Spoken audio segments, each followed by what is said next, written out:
Evening students. हमारा human reproductive health में छूटा हुआ टॉपिक था इनफर्टिलिटी। इसमें सेक्सुअल ट्रांसमिटेड डिजीज़ है, उसके नोट्स मैंने आपको दे दिए हैं, आप उन्हें पढ़ लीजिएगा। इनफर्टिलिटी का थोड़ा हम डिस्कस करेंगे। इनफर्टिलिटी मतलब बांझपन। आप देखते हो कई कपल्स में कई हस्बैंड वाइफ की संतान नहीं हो पा सकती, तो उसके कारण क्या है और निदान क्या है, इसके बारे में हम पढ़ेंगे। देखिए, बांझपन का कारण ज़रूरी नहीं कि फीमेल ही हो, मेल में भी कुछ प्रॉब्लम्स होती हैं। हो सकता है उसके कारण उनके संतान नहीं हो रही, तो क्या कारण है उसमें? क्या होता है कि एक तो होता है ओलिगोस्पर्मिया। ओलिगोस्पर्मिया स्पर्म की संख्या में कमी होना। ठीक है, तो जो मेल में जो वीर्य बनता है उसमें अगर स्पर्म की संख्या कम होगी तो एग फर्टिलाइज नहीं हो पाएगा, इसको कहते हैं ओलिगोस्पर्मिया। दूसरी कंडीशन होती है एजियोस्पर्मिया। इसमें तो स्पर्म की संख्या शून्य होती है। तो अब इनका निदान क्या है? इसके निदान को बोलते हैं ART। मैंने आपको ART मेंशन किया हुआ है। इसका फुल फॉर्म है सहायक जनन प्रौद्योगिकी, असिस्टेड रिप्रोडक्टिव टेक्नोलॉजी। तो क्या निदान है? निदान क्या है कि अगर ओलिगोस्पर्मिया है तो इसका निदान डॉक्टर क्या करता है कि किसी भी कपल की में जो मेल पार्टनर है उसके वीर्य को एकत्रित कर लेते हैं। ठीक है, मेल से उसको कलेक्ट करके और फिर इंजेक्शन के द्वारा उसको किसी उसकी जो वाइफ है उसके यूट्रस में उसको स्थानांतरित कर दिया जाता है। तो कम स्पर्म बन रहे हैं, इसका इलाज है। ठीक है, और उसके गर्भाशय में उसको डालने की जो विधि कहलाती है intra uterine insemination, IUI, uterine गर्भाशय इंसेमिनेशन, वीर्य सेचन। तो ये जो एब्रीविएशन है जैसे IUI, आपको उसका नाम, इसका फुल फॉर्म याद होना चाहिए। तो IUI क्या है? इंट्रा यूट्राइन इंसेमिनेशन, यानी वीर्य को कृत्रिम तरीके से स्त्री के गर्भाशय में डालना। गर्भाशय से वो फैलोपियन ट्यूब में जाएगा और ओव्यूलेशन जब स्त्री का होगा तो उसको निषेचित कर देगा। दूसरी जो कंडीशन होती है इस जूस्पर्मिया, इसका कोई इलाज नहीं होता है। इसमें माना यही जाता है कि आप बच्चे को अडॉप्ट कर लें, क्योंकि जब फादर में स्पर्म ही नहीं बन रहे तो संतान कहाँ से होगी? तो या तो हो सकता है आप किसी और मेल का स्पर्म ले लें, लेकिन ये बात तो गुप्त रखी जाती है। ठीक है, या चाइल्ड अडॉप्ट इसका सबसे अच्छा उपाय है। नेक्स्ट है फीमेल पे। अब फीमेल में क्या क्या प्रॉब्लम्स होती हैं? देखिए, सबसे पहली प्रॉब्लम फीमेल में होती है फैलोपियन ट्यूब में। इस ट्यूब में अगर इन्फेक्शन हो जाए तो ये ट्यूब्स ब्लॉक हो जाती हैं। बंद ब्लॉक होने के कारण इनका इलाज बहुत मुश्किल हो जाता है। तो जब ट्यूब ही बंद हो गई तो निषेचन कहाँ होगा? भले इस स्त्री में यहाँ ओवरी परफेक्ट है, यूट्रस ठीक है, ओवरी ओवरी ठीक है, ओवरी में एग बन रहे हैं, ओव्यूलेशन हो रहा है, ठीक है, स्पर्म यहाँ पहुँच रहा है, लेकिन यहाँ पे जहाँ पे निषेचन होना है ये जगह ही खराब है। तो इस स्थिति में देखिए, पहली कंडीशन मैंने बोला फैलोपियन ट्यूब का बंद हो जाना। ठीक है, इस स्थिति में ओवरी और यूट्रस हेल्दी होते हैं। तो इसका क्या निदान है ART में? इसमें हम टेस्ट ट्यूब बेबी की मदद लेते हैं। अब टेस्ट ट्यूब बेबी तकनीक का सबसे पहले प्रयोग इंग्लैंड में किसने किया था?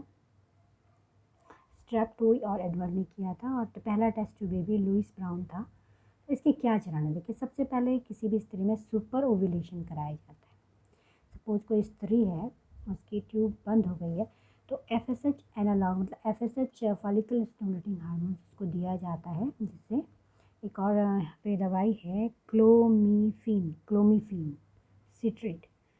तो इसमें एक से ज़्यादा फॉलिकल विकसित होने लगती है। जैसे आप जानते हो फीमेल में 1 महीने में एक फॉलिकल डेवलप होती है, लेकिन इस विधि में उसमें एक से ज़्यादा फॉलिकल डेवलप कराए जाते हैं ताकि 2 या 3 या 4 उसमें एग बन सकें। क्योंकि इसमें कितने एग बच पाएंगे ये कहना श्योर नहीं होता है।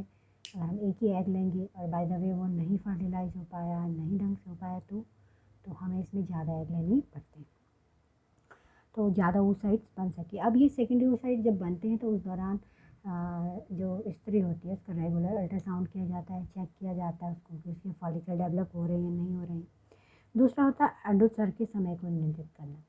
अब क्योंकि सब कुछ ह्यूमन बाह्य तरीके से कर रहा है तो ओव्यूलेशन को नियंत्रित किया जाता है कि क्योंकि जब ओव्यूलेशन होगा उसी टाइम पे स्पर्म मौजूद होने चाहिए। ठीक है, ओव्यूलेशन का मतलब उन oocytes को ओवरी में से बाहर निकाला।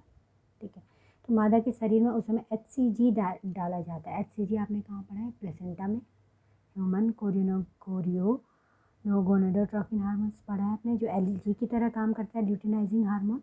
और ल्यूटिनाइजिंग हार्मोन क्या काम करता है? ओव्यूलेशन कराता है। तो ये LH की भांति ओव्यूलेशन को प्रेरित करता है और अंडों को फिर ओव्यूलेट करके उनको स्त्री के शरीर में नीडल्स या कुछ ऐसी मशीन होती है, उसको यूट्रस के थ्रू फैलोपियन ट्यूब में डाल के उन एग्स को बाहर निकाल देते हैं और उन्हें पोषक माध्यम में रख देते हैं। ठीक, अब चौथा चरण जो होता है वो होता है स्पर्म को एकत्रित करना।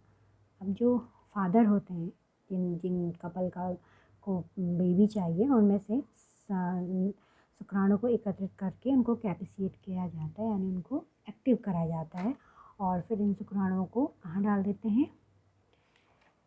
ये जो एग्स हमने कलेक्ट किए हैं इनमें छोड़ देते हैं इनमें।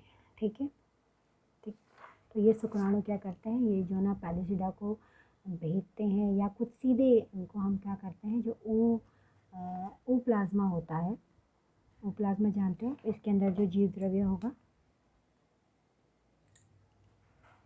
जो सेकेंडरी oocytes मैंने आपको बताया था, जोना पैलिसिडा इसके बाहर होगा, इसके बाद कोरोना रेडिएटा होगा, तो इस स्पर्म को सीधे यहाँ ओ प्लाज्मा में डाल दिया जाता है। ठीक है, और इसको कहते हैं, ये भी आपको याद रखना है, ICSI इंट्रासाइटोप्लाज्मिक स्पर्म इंजेक्शन पूछा जाता है। ICSI इंट्रासाइटोप्लाज्मिक स्पर्म इंजेक्शन विधि द्वारा ओ प्लाज्मा में प्रवेश कराते हैं और ये विधि IVF इन विट्रो फर्टिलाइजेशन कहलाती है। तो टेस्ट ट्यूब बेबी में आपको पता होना चाहिए इन विट्रो फर्टिलाइजेशन क्या होता है। इन विट्रो मतलब बाह्य माध्यम में निषेचन कराया हमने। निषेचन कहाँ कराया? इस टेस्ट ट्यूब में, इसमें सेकेंडरी oocytes रखे थे, यहाँ स्पर्म डाले, तो निषेचन कहाँ हुआ? बाह्य माध्यम में। बाह्य माध्यम में कोई भी क्रिया होती है उसे इन विट्रो कहते हैं। ठीक है, अब ये भ्रूण 8 सेल से ज़्यादा हो जाता है, अगर ये 8 सेल तक ही होता है तो हम इसे फैलोपियन ट्यूब में डाल सकते हैं, लेकिन अगर 8 से ज़्यादा हो जाए, 16 कोशिका युक्त हो जाए, तो इसे प्रो एम्ब्रियो कहते हैं। अब इस प्रो एम्ब्रियो को कहाँ डालते हैं? इसे गर्भाशय में डाल देते हैं, स्त्री के गर्भाशय में डाल देते हैं और इसको हम क्या कहते हैं? Intra uterine transfer. ये IUT है, वो IUI था पीछे। ठीक है, इंट्रा यूट्राइन इंसेमिनेशन, और ये intra uterine transfer, intra uterine transfer. ठीक, तो ये कंडीशन थी जब फैलोपियन ट्यूब बंद हो जाती। दूसरा, स्त्री में क्या प्रॉब्लम होती है? कभी कभी फीमेल में ओवा प्रोड्यूस नहीं होता, प्रॉब्लम ओवरी में आ जाती है, यहाँ से एग नहीं बन पा रहा है, बाकी ठीक है, ट्यूब ठीक है, यूट्रस ठीक है। इस स्थिति में हम क्या करेंगे? इस स्थिति की ART क्या है? इस स्थिति में ओवा को किसी डोनर फीमेल से लेकर किसी और महिला से लेना पड़ेगा। ओवा हमें लेकर उसे फिर बाह्य माध्यम में, जैसे इन विट्रो फर्टिलाइजेशन कराया था, ऐसे ही करा करके जब वो 8 सेल का हो जाएगा तो उसे, देखिए, अगर 8 सेल में हम उसको महिला के फैलोपियन ट्यूब में स्थानांतरित कर देते हैं। ठीक है, कब? जब हमने उसका बाह्य माध्यम में निषेचन कराया और वो कितने सेल का हो गया? 8 सेल का। ध्यान रखना है आपको। ठीक है, 8 सेल का है तो उसे महिला के ट्यूब में हम डाल सकते हैं और इससे क्या कहते हैं? गैमीट, सॉरी, ये अलग टर्म है। अगर ओवा को लेकर, किसी एग को लेकर हम सीधे फीमेल के कहाँ डाल दे रहे हैं? फैलोपियन ट्यूब में डाल रहे हैं, अभी निषेचन नहीं हुआ है। ठीक है, तब इसे हम कहते हैं गैमीट इंट्रा फैलोपियन ट्रांसफ़र। क्या कहते हैं? Gamete intra fallopian transfer. अभी हमने निषेचन वाली बात नहीं करी है, हमने ओवा को सीधे कहाँ डाल दिया है? फैलोपियन ट्यूब में। फिर जो निषेचन होगा वो नेचुरल तरीके से होगा, इसे कहते हैं gift, gamete intra fallopian transfer. और वहीं यदि ओवा को हम IVF द्वारा बाहर निषेचित कराते हैं, जो बात मैं पहले बोल रही थी, अगर हम उसे बाहर निषेचित कराते हैं और तब हम उसे फैलोपियन ट्यूब में डालते हैं, ठीक है, फैलोपियन ट्यूब में डालते हैं, तब इसे जिफ्ट कहते हैं। यहाँ पर तो ये गैमीट था ना, युग्मक, और यहाँ ये जाइगोट बन गया, जाइगोट इंट्रा फैलोपियन ट्रांसफ़र, और ये इस स्थिति में 8 कोरक खंडों वाला भ्रूण होता है। ये आपको याद रखना है कि अगर हम फैलोपियन ट्यूब में डाल रहे हैं तो हमेशा वो उसमें 8 ब्लास्टोमियर होंगे। अगर हम यूट्रस में डाल रहे हैं तो वो 8 से ज़्यादा होगा। ठीक। तीसरी कंडीशन होती है जब महिला में यूट्रस ही में सूजन आ जाती है, यूट्रस स्वस्थ नहीं होता है, यूट्रस में कोई प्रॉब्लम होती है, तो उस स्थिति में जो हम सैरोगेसी की मदद लेते हैं, सैरोगेसी यानी किसी और महिला के गर्भाशय का यूज़ किया जाता है।